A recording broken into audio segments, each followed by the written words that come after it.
Hello, Jay Marshall here from NMUSD EdTech.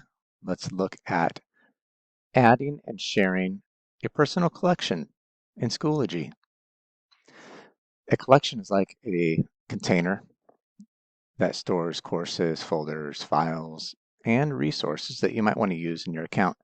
You can think of it as a master folder that helps you organize all of your work. You can create a collection for each year, for each grading period, for each course. It's entirely up to you. The home collection, let's check it out right now if we go to resources. The home collection, which is here, is a personal collection of resources created and saved to your resource center. So it's there by default and it's only available to you.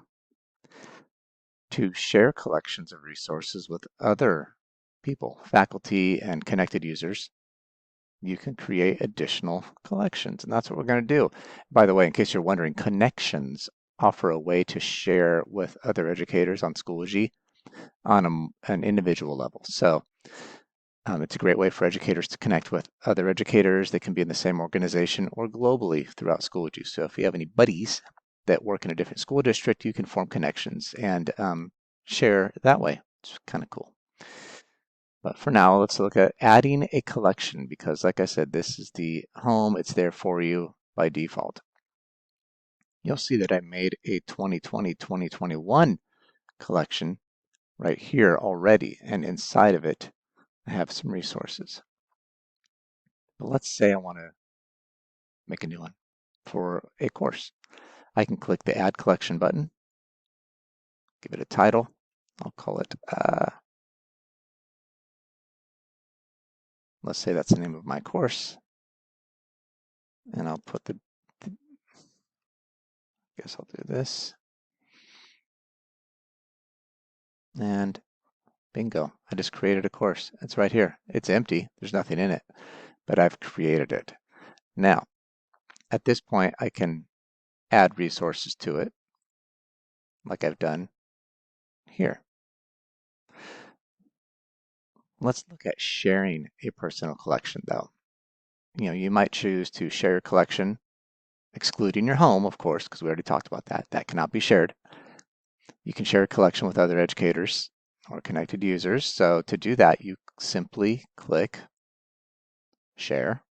I'm on my Back to Schoology, as you can see. And then you select all the users that you would like to share it with. I'm going to share mine with a good friend of mine. See if I can find her in here. There she is.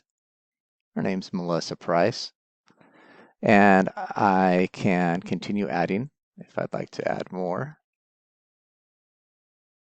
You get the idea. If you need to, you can also, like I'm on the entire district, but if you need to select your campus, that's fine, or your connections. That's right, if you have any connections. Once you add the people, you can choose Add People. And now they have been added. Now, after you've added people, you can adjust permissions or remove members at any time. So to do this, you're back on Resources. I'm on the collection and click Sharing. So at this point, I can change their permissions to allow them to edit or view only. And if I want to get rid of them, like let's say I'm just like, I don't know, Martha doesn't need me anymore. Something, I don't know what's going on. She doesn't need information about this collection. So I'm going to click the X and save changes. And if I go back, you'll see she's gone. I hope that helps. We've just added collections and shared them. And if you have any other questions, please feel free to reach out to edtech@nmusd.us.